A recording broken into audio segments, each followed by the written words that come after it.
We have Brad Birkenfeld on today, and he is a legacy whistleblower, has spent time in jail for blowing the whistle, bringing truth to power.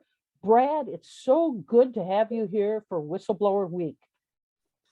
A pleasure, Jane. Thanks for having me. And this is such an important issue. I think everyone should pay attention to what whistleblowers have to say in our society. And Brad, that's absolutely right. How can we help one another in the whistleblowing world? Well, it's an open-ended question, Jane, just because there's so many facets to whistleblowing. First and foremost, of course, is to have proper laws in place to protect whistleblowers and to compensate them for their courage to come forward. These laws are certainly in place now, but can be improved and I think that's something everyone have whistleblowers of retaliation and nation and so forth. If you don't give them a proper venue to do that, then there's no reason for them to come forward. Certainly, so many people have a lot of information that is very valuable, not only just to exposing waste, fraud, and corruption, but helping law enforcement to do their job better, not just normally, but better. And I think the problem with it is a lot of law enforcement agencies are whistleblowing for a variety of reasons, but they should start doing that as well. Excellent advice. And what words of support or advice would you give to other whistleblowers? Well, presently, I help whistleblowers around the world with a variety of advice, legal support, financial support, as well as understanding the whole arena in which whistleblowers enter into. Depending upon the industry, of course, it can be very, very different from, say, finance to military to pharmaceutical to construction and so forth. So I think there's many people out there today that just need a helping hand of someone who really has been there and understands the obstacles, of course, and the landmines that exist where people are trying to perpetuate and facilitate waste, fraud, and corruption. And whistleblowers are an integral part to stop that. And it makes our lives infinitely better across the board. So I think what we need to do is just give them, as I say, that helping hand, the understanding, and whether it's the, as I say, legal advice or financial support, I think those are important factors. But also is to understand that there's other whistleblowers that have probably been there before and done some of these courageous acts, so they can really feel comfortable that they're getting the proper guidance and analysis of what their case might be like as well. What would you like to tell people about whistleblowers? Well, I think something that's very appropriate here today, I think the here and now, as we say, is very important. There's a lot of hatred out there towards whistleblowers, and I think we have to park that hatred somewhere and channel positive energy towards whistleblowers. That's the first thing. That's a very good point. Very good point. Brad, you are a legacy whistleblower. You're a hero and a warrior and a role model for other whistleblowers. Thank you so much for appearing on National Whistleblower Week. Well, take care, my friend. Thank you so much, and I wish you all the best. And don't forget to tell your audience about my book, Lucifer's Banker. Thank you so much, Jane. You bet. Incredible story. I'm doing the review for Whistleblower Network News. Excellent book. Thank you, Brad. Take care, my friend. Thank you so much. Take care.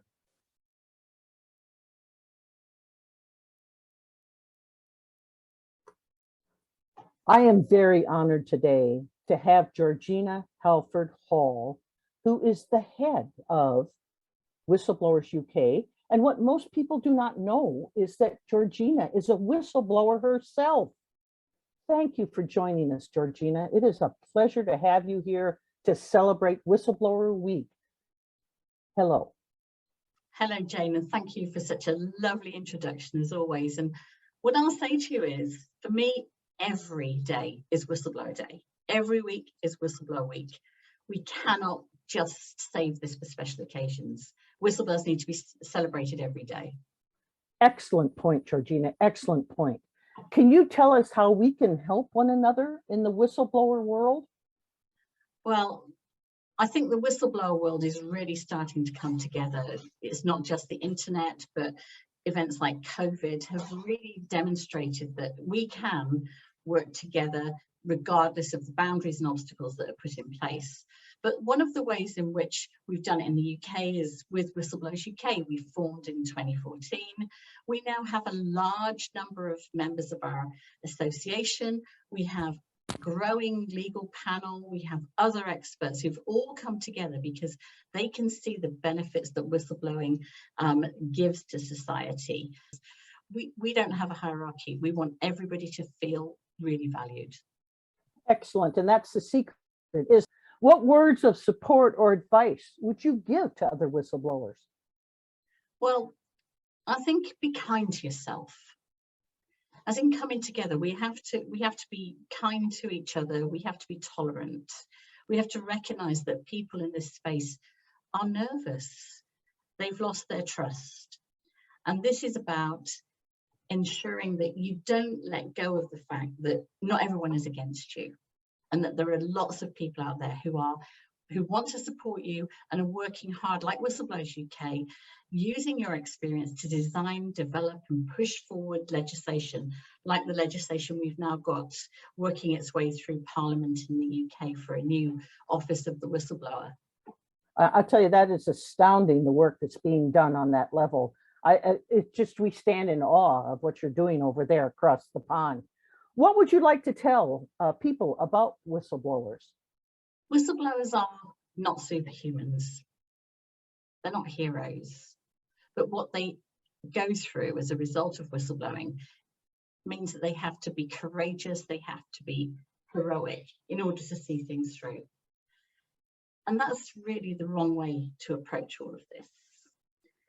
We need the world to know, and that means the people who are in power, the people who aren't whistleblowers, to understand that you need to listen to whistleblowers. They're the first line of defense against crime, corruption, and cover-up. Listening to a whistleblower can be the difference between life and death, not necessarily for you or for the whistleblower, but for somebody else. They're the inside people who understand what is going on. They're often described as the canaries in the coal mine. Whichever way you describe them, look at them as a human being with their own failures and failings too. But ultimately, think about the information that they are bringing forward, because that information could be the difference between life and death, a lawsuit or not a lawsuit.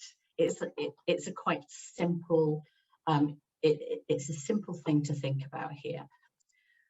We need people who are going to come forward and not be afraid that there's going to be retaliation. So we really want the rest of the world, and again back to those in power, our politicians, our policymakers, our regulators, our police forces, to see these people as an asset.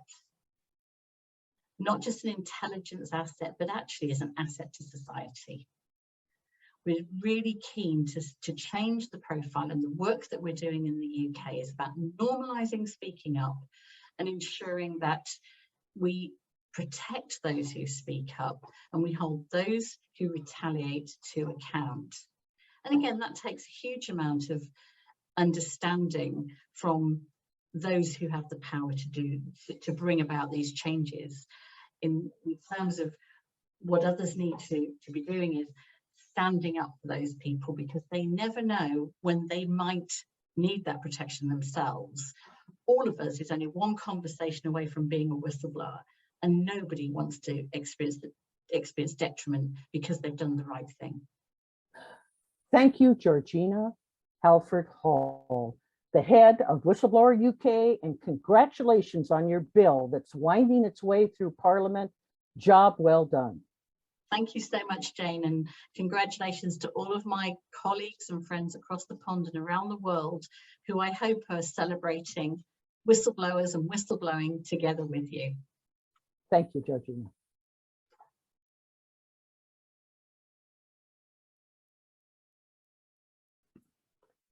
John, I've got to tell you, this is an honor and a privilege to have you on during National Whistleblower Week. It is just one of the highlights to have you on. Oh, thank you so much. The pleasure is all mine, believe me. Thank you, John. How can we help one another in the whistleblower world? First of all, I think that I need to say we have to help one another in the whistleblower world.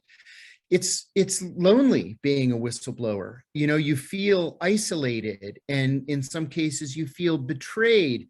You have friends walk away from you. In some cases you have relatives walk away. You have certainly coworkers who walk away from you. So it's up to us to stand up for one another and to support one another. One of the best ways that we can do that is to join and to support groups like the Whistleblower News Network, like the National Whistleblower Center, the Government Accountability Project, Transparency International, Blueprint for Free Speech. There are so many of them all around the world that really do have the best interests of whistleblowers in mind. We really need to support those groups because those groups support us whistleblowers. That is excellent advice, John. What words of support or advice would you give to other whistleblowers, John? I'm going to give some practical advice. Don't make the same mistake that I made. Speak to an attorney who is skilled in whistleblower issues before blowing the whistle. I was reactive because I went on national news and I said the CIA was torturing its prisoners, that torture was official US government policy, and that the torture program had been personally approved by the President of the United States. As you can imagine, the whole weight of the US government fell on my head, and I had to react and respond to that. So don't make the same mistake that I did. Speak to an attorney first and make sure that attorney understands what whistleblowing is and who whistleblowers are. Excellent, John. Excellent. I'm sorry you had to live that. What Thank would you. you like? Yes. What would you like to tell people about whistleblowers? You know, society, especially a democratic society, can't function without whistleblowers. You know, you have to keep the honest people honest. And especially in government, well, within government, especially in national security, and in the C-suites of corporate America, there's this penchant for secrecy. And sometimes that penchant for secrecy is wrong. You know, light is the best disinfectant, as they say.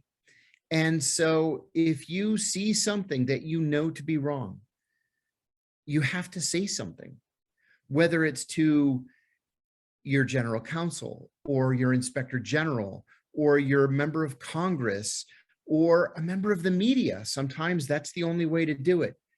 You can't remain silent. To remain silent is wrong. And think about what your children would think. You know, don't you want to be able to tell your kids that you did the right thing and why you did the right thing? All of us are concerned about our legacies, about our place in history, even if that history is just to be told by our children and grandchildren. But make it so that they know that you did the right thing, that you're someone that they can be proud of. That's one of the reasons why whistleblowing was so important to me. Yes. And John, you know, at one time you said you weren't even aware what a whistleblower was, but you know what? You know what a hero is. And that's what you are. And your children and their children and the children after them will know it. Thank you, John. Thank you.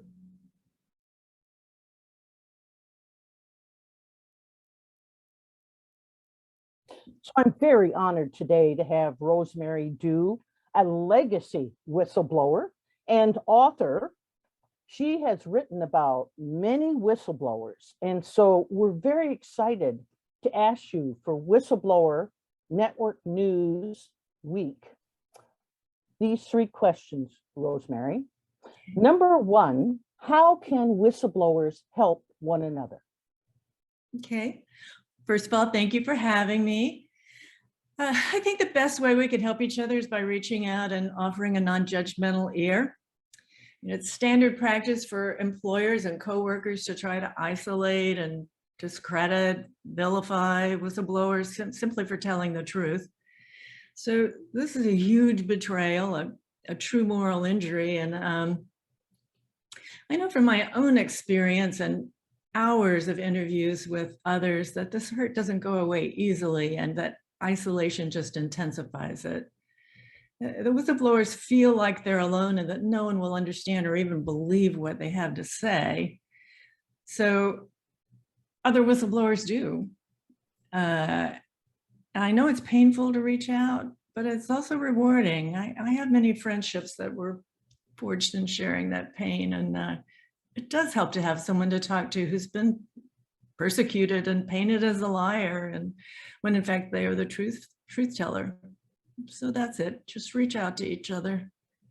Excellent. And what do you think that people should know about whistleblowers? Well,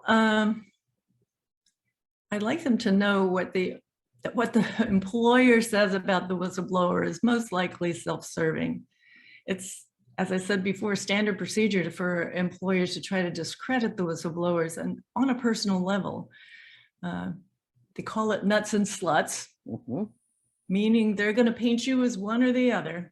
And perhaps the most frustrating thing is that they rarely address the issues that the whistleblowers raise, even where it would be the easiest thing and the most cost-effective thing to do. So the whistleblower wonders why they made the sacrifice. In fact, employers devote tremendous resources to discrediting whistleblowers personally. They can put you under surveillance. That was one thing the Bureau was big on. They talk to your family, your neighbors. They ask things in a way that it was really to impart negative ideas instead of to get information. Yes.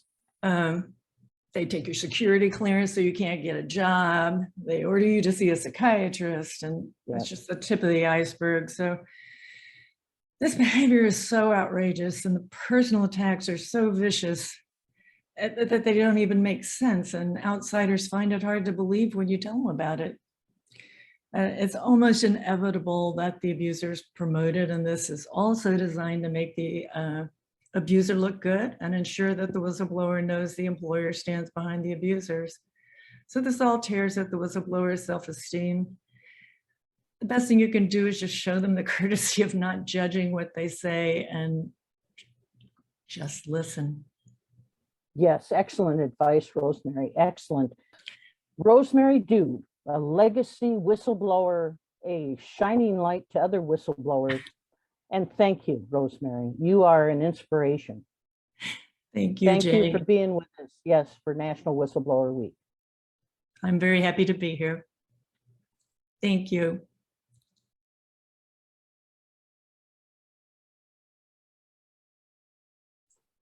We are so pleased and privileged to have Ari with us today, Danikas. He is a very special person. And Ari, thank you for being here for National Whistleblower Day week. And I would like to ask you, how can we help one another in the whistleblowing world? Hi, Jane. Thank you so much for the honor to have me in the celebration of the Whistleblower Network news. There is a symbiotic relationship between the media, such as the Whistleblower Network news and whistleblowers. I always visioned the role of the media as one of the essential elements for the survival of the whistleblower concept. The world needs whistleblowers, as we are the volunteers' source of information against corruption. In reality, we take over when authorities fail to effectively reduce corruption, and as a result, our society is benefiting directly from our actions and sacrifices we make. Whistleblowers need the media to amplify their voices without any distortion. We are, after all, your sources, and the media relies on us in order to publish vital and accurate information of corruption and wrongdoing. Sometimes I'd like to think the relationship between the media and whistleblowers as a high-end sound system that would amplify a master audio file.